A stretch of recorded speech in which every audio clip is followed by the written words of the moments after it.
Bonjour à tous, aujourd'hui très content de vous retrouver sur le ZRX face au dollar et non pas le BTC face au dollar. On va analyser aujourd'hui ce ZRX. Premièrement, on va regarder qu'est-ce qui s'est passé par rapport à l'analyse précédente du ZRX qui a été faite en fin juillet, comme vous voyez ici, d'année 2019. C'est-à-dire qu'à ce moment-là de l'analyse, il y a de ça maintenant 2 mois et demi plus ou moins, on était seulement aux alentours des 22 centimes de dollars. On voyait la chute aller vers les 13 centimes, 15 centimes de dollars, retrouver un point d'achat pour refaire un rebond, pour retourner potentiellement, encore et toujours ça se joue en trading avec take profit partiel, aller revoir les 30 voire même 33 centimes de dollars. On va regarder qu'est-ce qui s'est passé, est-ce que le plan a été validé, invalidé, comment est-ce qu'on va se positionner maintenant, à quoi est-ce qu'on devrait s'attendre et comment on devrait adapter du coup notre plan de trading pour la suite. Clairement on va regarder ça ensemble tout de suite. Juste avant, encore une fois vous le savez, un grand merci à toutes les personnes qui font des donations. Aujourd'hui par exemple c'est une personne qui a fait une donation pour avoir la suite de l'analyse. Merci à toi bien entendu.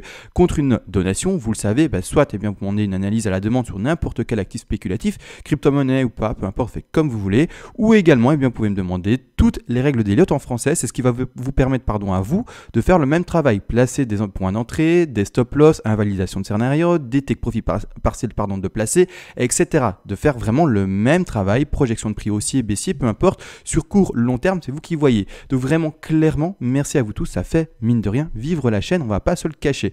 Merci à vous. Donc maintenant, directement, on passe sur l'analyse. Premièrement, comme on avait fait dans la vidéo précédente, il y a de ça 2 mois, on avait bel et bien placé un point d'achat ici. Encore une fois, on était seulement, alors vous allez le voir, seulement dans une sous-vague et dans la dernière sous-vague, mais premièrement, dans des toutes petites vagues qui sont ici en parenthèse 1, 2 en parenthèse, 3 en parenthèse, 4 en parenthèse, 5 en parenthèse. On les a finis, d'accord? C'est pour ça également que comme en fait je fais mes analyses sur ça prend des mois à se développer, il faut le comprendre. Quand je montre une vidéo, il faut comprendre que c'est pas le lendemain que tout ce que j'ai dit va se passer, d'accord? Donc grossièrement, le ZRX a pris son temps pour se développer. J'ai fait exprès ici à l'écran de ne pas bouger mes vagues pour montrer finalement de votre côté, premièrement, il faut apprendre l'analyse technique, peu importe que ce soit avec des moyennes mobiles, MACD ou quoi que ce soit, vous faites comme vous voulez.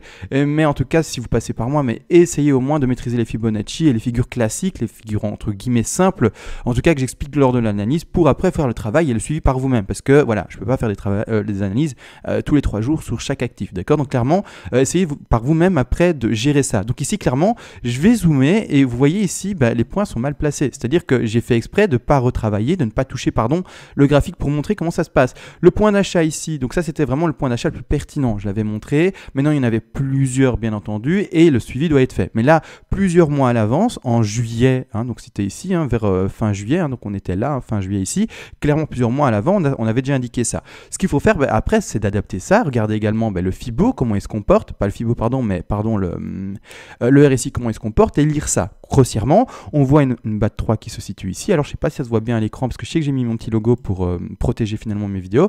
On voit le BAT 3 qui est là, d'accord? Donc, on indique notre BAT 3 ici. On voit le rebond de 4 ici et on voit la divergence de la 5 qui s'indique, d'accord? La divergence de la 5 qui s'indique ici, d'accord? Donc maintenant, clairement, quand on voit ça, en plus de ça, ici on fait sauf erreur de ma part, on fait vraiment un léger plus bas. On fait une 5 qui est vraiment très légère en termes de baisse, d'accord? Donc vraiment difficile à déceler, mais c'est pour ça que de votre côté, je vous invite vraiment à apprendre, vraiment à savoir, à prendre un peu l'habitude, etc. et à vraiment avoir des convictions de je rentre en trade, etc. à ce moment-ci, parce que voilà, et je mets mon stop là, parce que là, il y a invalidation. Vraiment, c'est important que de votre côté vous sachiez le faire. Ici clairement voilà, on le finit là, c'est pas difficile à lire parce que étant donné que nous maintenant on a la suite, donc vous voyez ici clairement c'était une belle opportunité d'achat ici maintenant un peu plus haut que l'objectif qu'on avait donné plusieurs semaines à l'avance. Donc ici on était en juillet et finalement le point d'achat a été fait, donc le plus bas a été fait fin août, donc finalement un mois après. Donc ici clairement voilà, c'est pour ça que je vous le dis, il faut d'office que de votre côté vous puissiez également continuer l'analyse de votre côté. Par après, le rebond, d'accord, le rebond il est indiqué. Ce qu'on avait fait est très simple, bien entendu, on avait pris notre Fibo. Alors, pas compliqué, c'est pour dire également, de toute façon, ici, pour ma part, je vais repasser en 12 heures, ça va aller. Clairement, pour moi, ici, vous allez voir que c'est assez propre et que pour ma part, on a atteint ici, comme vous le voyez ici, clairement les 34 centimes de dollars, d'accord, vraiment. Et ce qui est assez propre, il faut le voir, c'est qu'on a atteint pour le sommet de B, rappelez-vous, on est dans une baisse de B. Après, je vais expliquer le grand plan pour ceux qui prennent l'affaire en route, mais étant donné que c'est une suite d'analyses, je vais directement dans le détail en gros. Mais ici pour moi clairement c'est le sommet de la baie. Pour moi là maintenant c'est fini, pour moi s'il devait y avoir une dernière hausse ce serait à mon sens étonnant, pourquoi pas. Maintenant, encore une fois, je ne lis pas l'avenir et je n'ai pas de boule de cristal. Il est important de comprendre que je mets un plan de trading en place comme toujours. Mais ici, voilà, moi je vois, comme vous savez très bien, les objectifs d'une baie, je vais quand même vite les rappeler. Ce sont les 38,2, 50, 61,8, 76,4 et 85,4. C'est-à-dire qu'on met des TP à tous les objectifs qui ont été donnés. D'accord? Donc on met vraiment des take profit partiels, par exemple. Hein. Donc ici, zone d'achat basse. D'accord? Ici, celui qui a réussi à rentrer dans le train avec le suivi d'analyse de son côté personnel, hein, donc de son côté, hein, chez lui, en faisant ses propres analyses, il devait mettre un TP ici, ensuite un second TP plus haut, et peu importe, il faut qu'il prenne du take profit, c'est important, d'accord? On a été chercher plusieurs TP, d'accord, jusqu'au TP principal, c'est-à-dire le TP en gros final. Le TP final a été cherché, et donc je vais quand même retirer les rectangles parce qu'ils vont gêner, et surtout j'ai envie de zoomer hein, pour vous montrer ça, mais le TP ici, c'est-à-dire que le prix du ZDRX a été tapé, comme vous voyez ici, à la perfection, les 85,4% de Fibonacci. Donc vraiment la zone de TP finale par rapport au point d'achat, c'est-à-dire par rapport au point le plus bas connu sur le ZDRX. Ici, clairement, c'est pour ça que ma baie, elle est très propre. Elle est très très propre. Je valide ma baie ici. Surtout une 85,4, c'est vraiment un objectif final. On peut aller gratouiller les 90, hein, d'accord? Mais vraiment, si on les dépassait, pour moi, ça ne serait plus bon. Je l'ai expliqué, et ça, je vais le réexpliquer dans la vidéo d'ici quelques minutes. On doit faire une zigzag. On ne doit pas faire des flats, on ne doit pas faire des WXY ou quoi que ce soit. Parce que, vous le savez, on est dans une ending diagonale. En tout cas, pour ma part, lors de cette analyse-ci. Donc le rebond, voilà, il est fait. Pour moi, il est fini. Hein. C'était d'ailleurs la question qui a été demandée dans le mail. Est-ce que maintenant, au 0,30, 0,33, même ici même, on a gratouillé, on a vraiment été chercher les 0,34, est-ce que maintenant, c'est enfin la fin de la baie? Moi, je te répondrai, oui, pour moi, c'est la fin de la baie. Pour moi, le point d'achat a été trouvé, le point de vente est trouvé. D'accord? Donc, en tout cas, selon l'analyse, sauf si elle est fausse, et c'est tout à fait possible, hein, je ne sais pas, peu importe, on verra dans le temps. Mais ici, le plan de trade à suivre, c'est quoi? C'est de prendre l'objectif là-bas, en bas, on va les calculer, etc. Je vais retirer celui-ci, parce qu'il est un peu, il n'est pas encore calculé par rapport aux réelles nouvelles bougies, on va mettre ça par après. Mais clairement, maintenant, c'est l'objectif de baisser et de descendre avec le ZRX, d'accord? Donc c'est en tout cas le plan que je jouerai. C'est-à-dire que ouverture de short, alors vous faites, je ne sais pas, vous l'avez peut-être déjà fait, hein, donc la personne qui a écrit le mail, peut-être que tu l'as déjà fait, l'ouverture de short, donc c'est-à-dire que là malheureusement, je parle avec presque 36 heures de retard, d'accord, par rapport au plus haut, parce que le plus haut a été fait un peu plus d'il y a 36 heures du coup, hein, étant donné qu'on est en bougie de, comme vous voyez, 12 heures, donc clairement, je ne sais pas si tu es rentré déjà en short, mais pour ma part, voilà, c'est le plan que je mettrai en place, c'est-à-dire que, imaginons qu'on rentrerait maintenant en trade à 0,29, presque 0,30, si on mettait un outil de long et de short, on va mettre par contre ici l'outil, où est-ce qu'il est, j'ai du mal, short pardon, donc on va faire une simulation actuelle, on va mettre bien entendu ici la chose au plus haut de la baie, hein, sinon ça invaliderait, alors vraiment, pas tout de suite parce que c'est le 90, donc on va quand même le mettre à 90, on va regarder ça par après, mais clairement l'objectif sera assez grand, d'accord? Le rendement et le ratio sera, si on va chercher par exemple un double bottom, après je vais calculer ça plus précisément, mais là c'est vraiment pour illustrer un trade qui pourrait être ouvert, le ratio serait, comme vous voyez ici, j'ouvre ça, le ratio, bien serait d'un peu, donc là on est sur 17% par rapport à 49, donc vraiment un ratio assez intéressant, on est presque sur un ratio de 3 comme vous le voyez. Donc voilà, ça peut être intéressant de le faire, bien entendu. Après, il était meilleur hein, de pouvoir analyser tout ça de son côté, d'accord, garder vraiment un maximum et de faire le short le plus tôt, d'accord. Mais maintenant, voilà, celui qui même ouvrirait son short maintenant avec un stop au-dessus, légèrement au-dessus de la baie, donc vraiment pour dire le stop, hein, pour vraiment mettre quelque chose d'assez précis, le stop, on devrait le placer, d'accord, voilà, il est bien placé en fait. Vraiment, j'ai fait au hasard. Mais les 90 sont là. Donc vraiment un stop qui va chercher ici les 0.35, donc vraiment les 0.35, 353 quoi. 0.353. Donc vraiment son stop placé là. Si ça fait un rebond par là, clairement que ça pète les 90%, donc la ligne verte, pour ma part on ne rentre plus dans une zigzag et vraiment il faut se repositionner parce que voilà, ça ne rentre plus dans le plan et vraiment il faut arrêter le trade.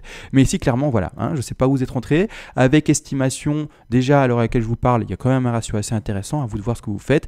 J'ose espérer que bien entendu, vous avez ouvert votre trade plus tôt, hein, que le ratio est encore plus grand, hein, d'accord, que le ratio est encore meilleur, d'accord, donc à vous de voir par après, mais non n'empêche. On va quand même calculer les TP, c'est assez important encore une fois. Je rappelle également, les TP, il y a premièrement parfois des vagues qui peuvent être tronquées. C'est-à-dire que la C, qui est ici en rose, ne parviendrait pas à faire des nouveaux plus bas. c'est possible, d'accord? Je ne dis pas que c'est pas possible. C'est pour ça qu'on va prendre des TP numéro 1 qui vont voir au-delà et non pas en bas. Mais malgré tout, la plupart du temps, il faut être conscient qu'une C ne se finit pas en tronqué et va chercher plus bas, d'accord? Il faut le savoir. Dans ce cas-là, on va faire le travail ensemble vite fait. Alors, pas très compliqué. Les objectifs d'une C, comme d'habitude, 61,8, 100, 123 et pour terminer, 161,8% de Fibonacci. Donc, c'est-à-dire qu'on prend notre Fibo.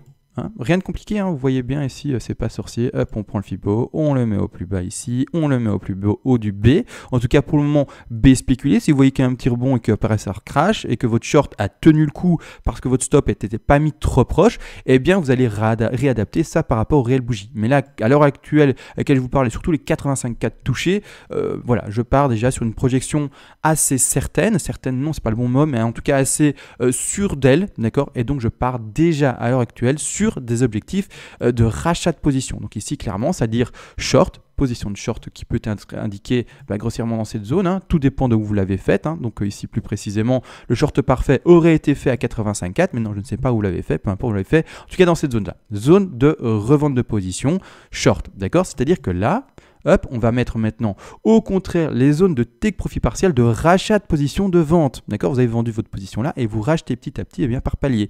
La première zone à privilégier de rachat, c'est celle-ci. Donc, je vais la mettre bien entendu en vert. D'accord? Vous mettez un TP numéro 1, c'est-à-dire rachat par exemple de 30% de votre position. D'accord? Vous faites comme vous voulez. Hein. Vous rachetez 40, vous rachetez 20, comme vous voulez, c'est vous qui gérez ça. D'accord? Maintenant, par après, également, il y a l'autre objectif. Il y a également, je vous le dis déjà, il y a un objectif qui n'est pas par rapport au Fibo, c'est le double bottom.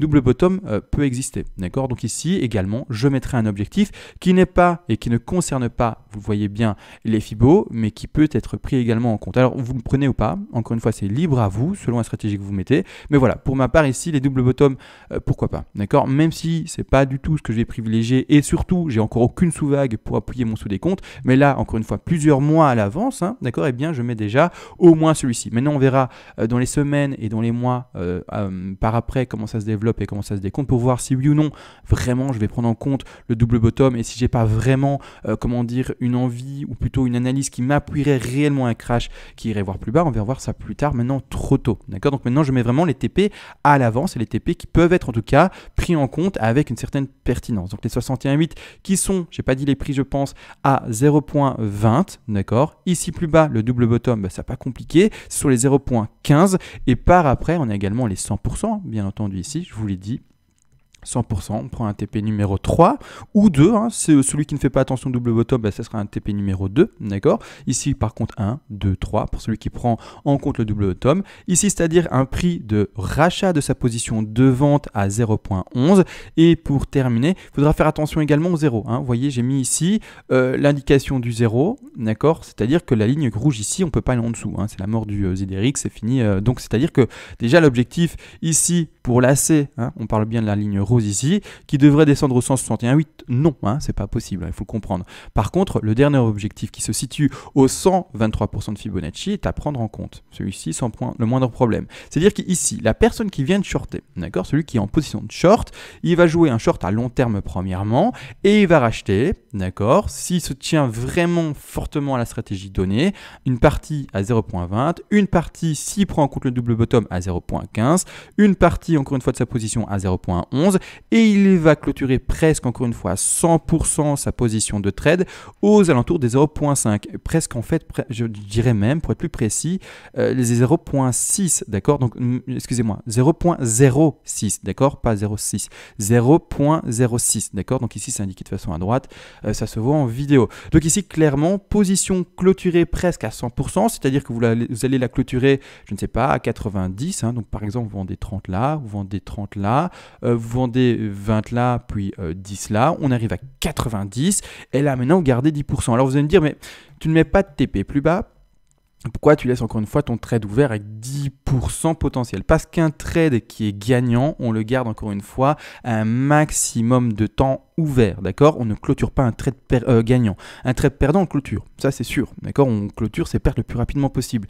Mais un trade qui est gagnant, d'accord, on le garde ouvert parce qu'il peut y avoir, bien entendu, une C qui va légèrement plus bas, etc. Et on va essayer de le clôturer plus bas. Quand ça va continuer à chuter, votre short, même s'il n'y a plus que 10%, il va être encore rentable et ça sera juste magnifique pour vous. Vous vous direz, bah, mon Dieu, je gagne encore des sous alors qu'on a même dépassé l'objectif du trade, tant mieux. Maintenant, bien entendu, si vous voyez qu'on atteint les objectifs, peu importe, et que ça rebondit, donc ici j'ai vite une petite flèche, que ça rebondit, que ça remonte, peu importe, et que vous dites, ok, on recasse les zones de résistance, les zones, etc., qui pour moi indiquent des niveaux d'invalidation de la continuité de la baisse, également que de votre côté, vous avez réussi à décompter, et ça je précise également de votre côté, bien entendu, 5 vagues baissières pour valider et terminer votre décompte, donc 1, 2, 3, 4 et 5, parce que cette C-ci, il faut bien entendu avoir conscience qu'elle va continuer à descendre en 5 vagues, pas en autre chose, d'accord? Cette C-ci, c'est 5 vagues-ci, donc ici, d'ailleurs, je n'ai pas indiqué les vagues, il faut qu'elles soient visibles, mais ici, il faut que ça descende en 1, 2, 3, 4, 5. Vous voyez bien, je vais zoomer dessus d'ailleurs. Là, maintenant, j'ai rien à l'écran, on est beaucoup trop tôt. Ce qu'il faut maintenant, c'est que de votre côté, vous puissiez décompter ça, d'accord? C'est ça le jeu. Maintenant, c'est vraiment se dire, ok, je compte une, je vois un gros rebond, donc ça va faire la 2. Je vois ensuite un gros crash. La 3, c'est vraiment souvent très puissant. Je vois une 3 qui se dessine, je vois un rebond de 4. Et enfin, j'attends ma divergence sur le RSI avec, bien entendu, ce sommet de 4 qui aurait été indiqué et les plus bas qui peuvent s'indiquer pour cette 5-là. Et dès que je vois ma divergence avec ma 5 qui a l'air, bien entendu, par rapport au Fibonacci, etc., correct, ok, je commence à valider petit à petit, eh bien, mes zones de rachat final. Mais ça, vraiment, de rachat de position. Hein. Donc ici, clôture de short petit à petit, d'accord? C'est vraiment du travail qui se fait pas jour après jour, là, parce qu'on parle vraiment sur du long terme, mais en weekly, vous regardez une fois par semaine où est-ce qu'on en est, comment ça se décompte, vous gardez un œil dessus, vous faites votre décompte, et après, quand vous trouvez votre 3, votre 4, et qu'on commence vraiment à finir notre 5, eh bien là, vous vous dites, ok, je commence à clôturer ma 5, donc c'est-à-dire que je commence à clôturer la fin de ma C, d'accord? Et là, je prends des vraies positions de vente, et je me retire réellement de position. Tant que vous n'avez pas la 1, tant que vous n'avez pas la 2, tant que vous n'avez pas la 3, tant que vous n'avez pas la 4, en gros, le short, vous prenez vraiment du TP, on va dire de sécurité, mais ça ne sera à mon sens pas les sorties de position les plus importantes. C'est-à-dire que par exemple, si votre 3, vous voyez qu'elle se termine là-bas en dessous, que vous avez un rebond de 4, eh bien, clairement, les premiers TP qui auraient été indiqués ici à 0,61% de Fibonacci, à 61% de Fibonacci, eh bien ici, vous allez le prendre à 0,20, mais par exemple, ce sera que 15% de votre sortie de position. D'accord? Encore une fois, à vous de peaufiner vos façons de faire, mais clairement, il faut le comprendre. D'accord? Par rapport à votre plan, il faut également après privilégier une grosse position de vente ou au contraire une faible. D'accord? À vous de voir bien entendu comment ça se passe par rapport à votre décompte. Ici, on a vu du coup pour le moment la position de short et surtout du coup les positions de rachat de votre position. Mais il faut aussi également comprendre, et ça je voulais bien entendu le montrer, ceci fait partie d'un plan qui est de 5 vagues en ending diagonale. Alors j'espère que ça sera visible, je vais le montrer comme suit, je vais le mettre en assez épais, voilà c'est en millénium. En fait ça ne se voit pas bien je trouve ici à l'écran, ici c'est en jaune, je vais mettre ceci en jaune d'ailleurs, en retrait qui est en rose, et ça je vais mettre en plus comme ça, mais ceci qui se voit pas bien, je vais le mettre en rose comme ça flash bien sur un fond noir. Ceci, d'accord, c'est bel et bien une ending diagonale qu'on travaille ensemble depuis un bon moment qui fait 1, 2, 3, 4. Là maintenant, clairement, on fait une 5, d'accord? Ici en rose, on fait vraiment la dernière vague. Et dans cette dernière vague, comme les autres, étant donné qu'on est en ending diagonale, vous le savez, ceux qui ne savent pas ce qu'est une ending diagonale, Google, vous faites Google Images même, c'est encore plus simple, et vous faites ending diagonale en Elliott Wave et vous aurez votre réponse, d'accord? Ending diagonale, c'est-à-dire que ça descend bel et bien en A, en B, en C, ça rebondit en A, B, C, toujours zigzag, et je précise ça, c'est très important. On redescend en A, B, et puis en C pour faire notre dernière 3. On rebondit en A, B, C, ça c'était déjà expliqué dans la vidéo précédente pour faire 3, et maintenant la même chose, pas compliqué, on redescend en A, B, là ici que je vous avais montré en rose au début de vidéo, que maintenant j'ai mis, comme vous voyez ici en beige, en jaune, je vais quand même le remettre en visible, A, B, et puis après, ça n'a pas été fait, je vais remettre ça en visible en espérant maintenant qu'il garde bien entendu ceci, voilà, A, B et C, et c'est cette A, B, C qui est sous-divisé en 5, qui va bien entendu, vous avez compris, valider ceci. Après ceci, quand on dézoome, le grand plan, alors oui, il y a un très très grand plan sur cette affaire-là, c'est une énorme ABC, peu importe, il y a plein de sous-décomptes. Après ceci, on va terminer la racine qui va en A, qui rebondit en B, et l'énorme C qui se termine en ending. Une fois qu'on aura terminé la grande ABC ici, on va reprendre l'analyse de toute façon à mon avis, il y aura sûrement une nouvelle demande par d'autres personnes, ou en tout cas le ZRX est demandé en moyenne, j'ai regardé, en moyenne tous les 3 mois il y a une analyse sur le ZRX, et par après, eh bien, une fois qu'on aura retrouvé le bas de notre très grande ABC, là enfin on pourra dire ok, marché de reprise, ou en tout cas le plan va enfin indiquer un marché qui reprend une hausse. Actuellement non, je suis encore et toujours sur un marché qui s'aplatit, qui baisse. Alors vous allez me dire également, en tout cas pour les toutous néophytes, on va dire sur les marchés spéculatifs, pas en crypto-monnaie, mais plutôt sur vraiment les marchés spéculatifs, là maintenant clairement quand on voit ça, à l'écran, je vais retirer les dessins. Quand on voit ça à l'écran, on se dit ça y est, on a touché le bottom, ça rebondit, j'achète. Parce que en fait là le problème c'est que il y a comme toujours ce phénomène d'euphorie quand on voit des bougies vertes qui s'indiquent comme ça. On se dit waouh, la rentabilité dingue. Si j'étais rentré dans le train, je serais riche. Enfin j'en sais rien, hein, ça tout dépend de combien vous mettez. En tout cas vous auriez eu un beau retour sur investissement, j'achète. Le problème c'est que la plupart des gens vont acheter le top, d'accord, alors que c'est le moment de vendre. C'est le moment de vendre. Il fallait acheter en bas, hein, comme on a fait, en tout cas comme le plan l'avait indiqué. Il fallait après revendre le top, comme encore une fois le plan l'indique. Mais les personnes qui ne connaissent pas vont au contraire réagir de manière émotive et vont dire waouh, c'est vert, eh ben j'achète, je veux tellement ici tous les 12 heures me faire X%. D'accord, donc le truc c'est que non, ne vous faites pas avoir par vos émotions, il faut anticiper les choses, acheter quand personne n'achète et vendre quand tout le monde achète. Là maintenant, vous voyez, c'est tellement vert, tout le monde achète. Là maintenant, grosse réaction baissière, et moi je vous le dis, en tout cas c'est ce que je pense, et ce que pas ce que je pense, mais c'est ce que mon analyse technique m'indique, ce serait plutôt un moment de vente. D'accord, donc vous ne vous faites pas avoir par vos émotions, c'est très important encore une fois et toujours. Réfléchissez, vraiment c'est très très important et vraiment soyez des robots. Hein, d'accord, c'est-à-dire qu'il faut que vous voyez que des chiffres, des maths, c'est-à-dire que grossièrement des TP, des stop loss et pas d'émotions du tout en jeu. Donc ici, vraiment du vert, j'incite pas à acheter. Et au contraire, pour ma part, je passerai plutôt vendeur comme indiqué ici. Et comme indiqué d'ailleurs sur le plan, vous le savez très bien, indiqué sur le SDRX ici depuis juillet, depuis assez longtemps. Zone d'achat, zone de vente, et on repart dans une nouvelle zone d'achat pour la C par après, qui a été d'ailleurs peaufinée aujourd'hui, hein, vous l'avez vu. Donc maintenant, je pense avoir tout dit. Je ne sais pas si j'étais assez précis, parce qu'étant donné je pense que j'étais précis, mais malheureusement, voilà, j'aurais aimé pouvoir déjà décompter ça et donner des indications plus précises pour les TP ici, vraiment, ou donner une préférence par rapport aux zones les plus importantes de vente, c'est-à-dire où on va vendre par exemple 40%, 50% de sa position, avec beaucoup de conviction. Malheureusement, maintenant, je ne peux pas le faire. Encore une fois, je reprécise, n'empêche, en agrandissant l'écran quand même, il faut savoir que ces positions-ci, donc à 0.20 par exemple, sont des positions qui, pour ma part, indiqueraient finalement quelque chose de tronqué. Hein, donc, il faut comprendre que tout se terminerait peut-être là, mais que c'est le genre de position à laquelle, en tout cas, je crois le moins. D'accord ? C'est-à-dire que pour ma part, quand je joue un trade de ce genre-là avec un TP à 0.618, donc à 20 centimes pour le ZRX, c'est ma plus basse, ma plus faible position de revente de mon short, de rachat de mon short. Donc il faut le comprendre. Donc moi, vraiment, c'est genre du... là, la plus basse, c'est du 15%, 20%. Et puis après, je vais chercher en grandissant ma zone de revente à chaque fois. Je passe par exemple ici, là, vraiment au 0.17, je passe vraiment presque sur un 40%, voire 50%, vraiment, et puis après je termine là-bas en dessous avec ce qui me reste et je garde mon trade ouvert. Mais il faut comprendre vraiment, les tronqués, c'est pas du tout ce que je privilégie. Encore une fois, chacun a son style, chacun sa méthode de trading, chacun prend également son risque management de son côté et voit comment il gère ça. Mais voilà, moi je vous le dis, tronqué c'est quelque chose de beaucoup plus rare, beaucoup moins à prendre en compte à mon sens, par expérience en tout cas personnelle d'analyse, hein, et surtout de fréquence par rapport à ce que je peux observer. Donc maintenant on a tout vu, j'espère que c'était complet comme je le dis. On va se laisser, d'ailleurs il y a d'autres analyses qui vont venir, clairement la prochaine, je vais vite regarder dans ma farde. C'est le DGB face au BTC, donc je vais regarder ça et je vais faire ça également. Le BTC, je vais le faire le plus rapidement également possible. Je vois que clairement, il chute pas mal, il continue à suivre le plan. On va regarder ça ensemble, bien entendu, comment ça se passe. Est-ce qu'on doit privilégier WXY ou quoi que ce soit? Maintenant, je vous le dis, malheureusement, je n'ai pas le temps aujourd'hui ou même demain. Je pense que j'aurai pas le temps pour le BTC, mais en tout cas, j'essaierai de le faire le plus rapidement possible. Encore et toujours. Sur ce, on se laisse réellement. Ciao et merci à tous.